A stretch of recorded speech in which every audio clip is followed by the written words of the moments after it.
Paz do Senhor, tudo bem com vocês? Hoje eu tô aqui para trazer uma pequena reflexão aqui em Romanos 8. Que no versículo 35 diz assim: Quem nos separará do amor de Cristo? Será a tribulação, ou a angústia, ou a perseguição, ou a fome, ou a nudez, ou o perigo, ou a espada? A gente percebe que isso aqui é uma indagação.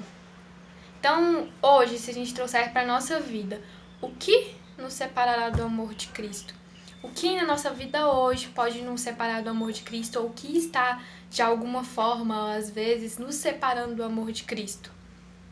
Aqui cita, a tribulação, a angústia, a perseguição, a fome, a nudez, o perigo, a espada. Será que é a falta de esperança? Ou as incertezas dessa pandemia? O que será que está sendo maior do que a certeza que nós temos de que Deus está conosco? Aqui no início do capítulo, no versículo 5 a 8, diz assim: Os que vivem segundo a carne se inclinam para as coisas da carne, mas os que vivem segundo o Espírito se inclinam para as coisas do Espírito. Pois a inclinação da carne é morte, mas a do Espírito é vida e paz. Porque a inclinação da carne é inimizade contra Deus, pois não está sujeita à lei de Deus, nem mesmo pode estar. Portanto, os que estão na carne não podem agradar a Deus. A gente percebe que aqui nesses versículos é bem claro quando diz que se a gente vive pela carne, a gente não poderá agradar a Deus. Por quê? Porque a nossa carne, ela não quer fazer as coisas espirituais. Às vezes a gente quer orar, a gente quer jejuar, mas a nossa carne não quer isso. A gente fica desanimado, a gente fica com preguiça, a gente deixa pra lá, a gente fica prestando atenção em outras coisas. E é porque a gente vive essa militância da carne contra o espírito. E as pessoas que vivem pela carne, elas não se preocupam com as coisas espirituais, elas não param pra pensar nessas coisas, porque elas estão satisfazendo os seus desejos. E nós sabemos que esses desejos são muito fortes. E a partir do momento que a gente começa a dar atenção para isso e esquecer das coisas de Deus, a gente vai se afastando dele. Então isso é uma coisa que pode nos afastar.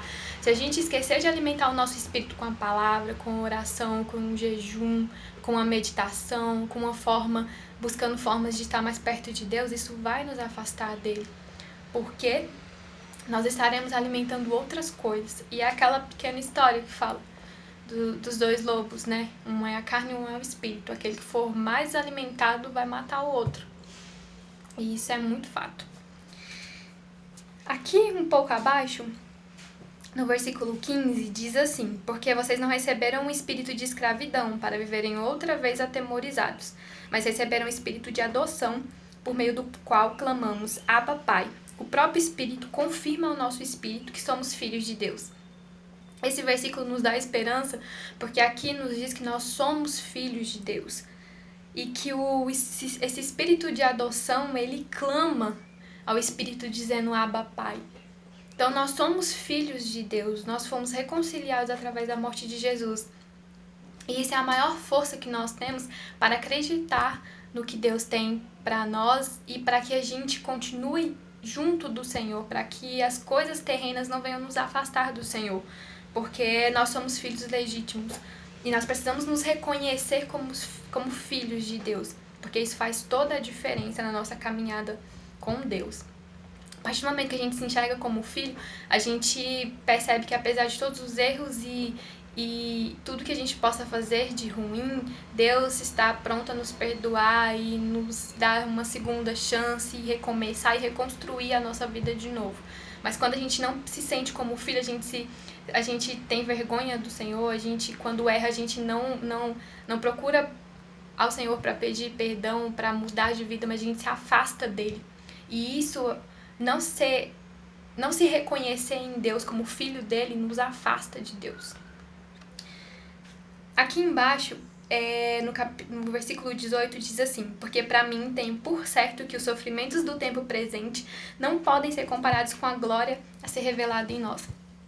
Esse versículo é muito poderoso, porque aqui diz que nenhuma tribulação, nada pode ser comparado com a glória que há de vir, com o que vamos receber depois. E é assim que a gente tem que viver nesse tempo, principalmente agora, nesse tempo de incerteza, a gente tem que viver tendo a certeza de que não importa nada que aconteça, todo sofrimento aqui é muito pequeno se comparado ao que a gente vai receber quando a gente for para a glória. A nossa recompensa lá no céu é muito maior. Então vale a pena sofrer aqui, vale a pena passar por algumas perseguições, vale a pena abrir mão de qualquer coisa, tendo a certeza de que o que nós temos para receber é algo que não tem preço. É algo que nada nesse mundo é capaz de substituir, ou a gente não deve pensar em sequer um segundo em trocar o que nós temos de eterno por algo aqui deste mundo que é passageiro. E é sobrenatural. O versículo 31 nos diz: que diremos então à vista dessas coisas? Se Deus é por nós, quem será contra nós? E é assim que a gente tem que pensar: se Deus é por nós, quem será contra nós? O que será contra nós? Nós não podemos aceitar que nada nos afaste do Senhor, que nada nos tire aquilo que o Senhor já nos entregou, que nada nos faça desacreditar que somos filhos, que somos merecedores. Não somos merecedores de nada, mas que Deus, com a graça dele misericordiosa, nos permite ter mais do que nós merecemos sempre, porque a graça dele superabunda na nossa vida em todos os sentidos. Então nós temos que ter a convicção de que nada pode nos separar do amor do Senhor. E para não ficar só nas minhas palavras, aqui no versículo 38 diz: porque eu estou bem certo de que nem a morte, nem a vida, nem os anjos, nem os principados, nem as coisas do presente, nem do porvir, nem os poderes, nem a altura, nem a profundidade, nem qualquer outra criatura poderá nos separar do amor de Deus que está em Cristo Jesus, nosso Senhor. Então a minha palavra de hoje é essa: que a gente não permita que nada nos separe do amor de Deus, porque esta palavra nos dá a certeza de que nada pode nos separar do Senhor, nem altura, nem profundidade, nem o passado, nem o presente, nem principados, nem potestades, nem a vida, nem a morte, nem os anjos. Nada pode nos separar do amor do Senhor. Que você tenha convicção que nada pode nos separar do amor do Senhor, que nada pode te separar do amor do Senhor, e que você tome posse desse amor, dessa graça, e que você nunca se esqueça disso, que nada nessa terra é capaz de te afastar do amor de Deus. Se você continuar com os olhos focados em Jesus, com a sua vida no altar, procurando sempre se alimentar das coisas do céu, procurar alimentar o seu espírito, não a sua carne, você continuará unido com Cristo, unido com Deus. Que o seu dia seja abençoado, que Jesus te guarde, te livre de todo o mal. Paz do Senhor.